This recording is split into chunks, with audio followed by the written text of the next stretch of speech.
क्या तुम जानते हो कि इंसान की सबसे बड़ी खोज क्या है? क्या वो एटॉमिक एनर्जी है, क्वांटम फिजिक्स है, आर्टिफिशियल इंटेलिजेंस है, या कुछ ऐसा है जिसको हम हजारों साल से जानने की कोशिश कर रहे हैं लेकिन हम आज तक उसको जान ही नहीं पाए? तो साइंस कहता है कि हर एक चीज का एक लॉजिक होता है, और धर्म कहता है कि भगवान लॉजिक से नहीं बल्कि अपने मन और श्रद्धा से मिलते हैं। लेकिन क्या होगा अगर मैं कहूँ कि भगवान को पाने के लिए तुम्हें अपने दिमाग के बनाए हुए लॉजिक और अपने दिल के बनाए हुए बिलीफ, इन दोनों से ऊपर उठना पड़ता है, क्योंकि तभी तुम उस जगह पे पहुंचते हो जहां भगवान एक्चुअली है। और ये वही जगह है जहां साइंस और स्पिरिचुअलिटी दोनों एक हो जाते हैं। आज हम quantum entanglement, artificial intelligence, dark matter और जेनेटिक्स जैसी चीजों को एक्सप्लोर कर रहे हैं। लेकिन फिर भी साइंटिस्ट कहते हैं कि हमें सिर्फ यूनिवर्स का 5% हिस्सा पता है, बाकी सारा कुछ अननोन है। वहीं दूसरी ओर अगर तुम धार्मिक लोगों के पास जाओगे तो वो तुम्हें कहेंगे कि जो हमारी बुक में लिखा है वही अंतिम सत्य है, उससे आगे मत जाओ, सिर्फ उसी को सुनो और उसी को मानो और उसी को फॉलो करो। लेकिन इस दुनिया में कुछ लोग ऐसे भी आए जो इस दुनिया को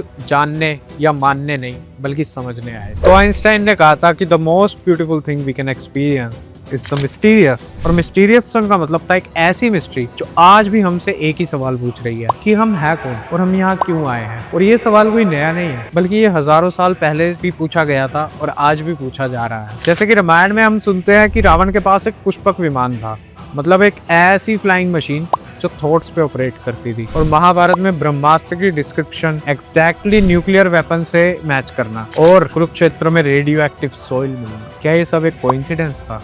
ये एक एविडेंस। तो मतलब हमारे एंसेस्टर्स सिर्फ एक स्टोरी टेलर ही नहीं बल्कि साइंटिस्ट भी थे, और वो साइंस में हमसे बहुत ज्यादा एडवांस भी थे। लेकिन तुम देखोगे कि पुराने शास्त्रों में एक ही चीज बार बार कही जाती है कि ये पूरा जगत एक मिथ्या है और ये माया है और ये एक्चुअली एग्जिस्ट नहीं करता, ये सिर्फ तुम्हारे दिमाग का खेल है। लेकिन सिर्फ पुराने ग्रंथ ही अजीब बातें नहीं करते, आज की मॉडर्न साइंस भी कुछ ऐसे शॉकिंग फैक्ट्स दे रही है। जैसे कि एक एक्सपेरिमेंट हुआ था, डबल स्लिट एक्सपेरिमेंट, जिसने पूरी की पूरी मॉडर्न साइंस को हमेशा के लिए चेंज करके रख दिया, और जिसने ये प्रूव कर दिया कि ये यूनिवर्स एक्चुअली में एग्जिस्ट ही नहीं करता, ये सिर्फ ऑब्जर्वर पे डिपेंड करता है कि वो इस यूनिवर्स को कैसे क्रिएट करना चाहता है। तो क्या होता है कि 1801 में एक साइंटिस्ट थे, थॉमस यंग। वो क्या करते हैं कि वो एक लाइट सोर्स लेते हैं और एक कार्डबोर्ड लेते हैं जिसपे वो दो होल्स करते हैं एक स्ट्रेट लाइन में। और फिर अब नॉर्मली लॉजिक क्या कहता है कि जब लाइट पास करी जाएगी एक लाइट सोर्स से उस कार्डबोर्ड पे और उसके पीछे एक शीट रखी जाएगी, तो शीट के ऊपर दो ब्राइट लाइंस बननी चाहिए। लेकिन एक्चुअली वहां क्या होता है कि जब वो लाइट पास करते हैं तो वो देखते हैं कि शीट के ऊपर दो ब्राइट लाइंस बनती ही नहीं है, बल्कि एक वेव्स का पैटर्न बनता है। वेव्स का पैटर्न यानी कि मान लो कि एक तालाब है जिसमें तुमने दो पत्थर एक साथ गिरे और उनसे जो वेव्स बनी है वो एक पॉइंट पे जाके टकरा रही हो। एक ऐसा पैटर्न वहां क्रिएट होने लगता है, मतलब कि लाइट पार्टिकल की फॉर्म में नहीं बल्कि वेव की फॉर्म में बिहेव कर रही थी। तो जैसे ही वो शीट से हटकर लाइट को ऑब्जर्व करते हैं,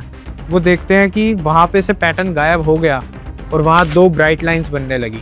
मतलब उनके ऑब्जर्व करते ही लाइट पार्टिकल फॉर्म में एक्ट करने लगी। तो इसका मतलब हुआ कि जैसे कि लाइट के पास एक कॉन्शियसनेस, एक इंटेलिजेंस थी जिससे उसे पता चल रहा था कि उसे कोई ऑब्जर्व कर रहा है और वो उसके अकॉर्डिंग अपना बिहेवियर चेंज कर रही थी। तो इस एक्सपेरिमेंट ने मॉडर्न साइंस को मजबूर कर दिया ये मानने पर कि रियलिटी ऑब्जर्वर पर डिपेंड करती है, यानी हमारी दृष्टि से ही पूरी सृष्टि जन्म ले रही है। हम खुद ही अपनी दुनिया के क्रिएटर्स भी हैं और हमारी ही मर्जी से ये पूरा यूनिवर्स चल रहा है, कॉन्शियसली या अनकॉन्शियसली। लेकिन इसी एक्सपेरिमेंट की एक्सप्लेनेशन 1000 साल पहले लिख दी गई थी विज्ञान भैरव तंत्र में, जब देवी माँ पार्वती ने परमपिता परमेश्वर शिव से पूछा कि ये रियलिटी एक्चुअली है क्या और मैं खुद को कैसे जान सकती हूँ। तो शिव ने उनको 112 टेक्निक्स दी। शिव ने कोई आंसर नहीं किया, शिव ने कोई एक्सप्लेनेशन नहीं दी, शिव ने कोई थ्योरी नहीं दी, शिव ने 112 टेक्निक्स दी ताकि वो उनका यूज करके अपनी रियलिटी को खुद एक्सपीरियंस कर सके। क्योंकि कहा जाता है कि रियलिटी को एक्सप्लेन किया ही नहीं जा सकता, वो सिर्फ एक ऑब्जर्व करने की चीज है। तो ये वो टेक्निक्स है जो तुम्हें तुम्हारे आउटर वर्ल्ड से तुम्हारे इनर वर्ल्ड में ले जाती हैं, जहाँ तुम्हारा दिमाग शांत हो जाता है, तुम्हारा मन मर जाता है, तुम खुद भी खत्म हो जाते हो और तब जो बचता है वो है शिव। तो इसका मतलब हुआ कि असली साइंस ये नहीं कि हम अपने बाहर के यूनिवर्स को समझे, क्योंकि वो तो हमारी ही कॉन्शियसनेस से क्रिएट हो रहा है, बल्कि असली साइंस इसमें है कि हम अपने आप को और अपनी खुद की कॉन्शियसनेस को समझें। तो अगर तुम जानना चाहते हो कि वो 112 टेक्निक्स कौन सी थी जो स्वयं शिव ने देवी पार्वती को दी थी ताकि वो अपनी ही कॉन्शियसनेस को ऑब्जर्व कर पाए, तो उसके लिए अगर आप वीडियो चाहते हो तो आप सब्सक्राइब करो अघोर शक्ति मार्ग को और नीचे कमेंट करो विज्ञान भैरव, ताकि मैं इसके ऊपर नेक्स्ट वीडियोस बना सकूं।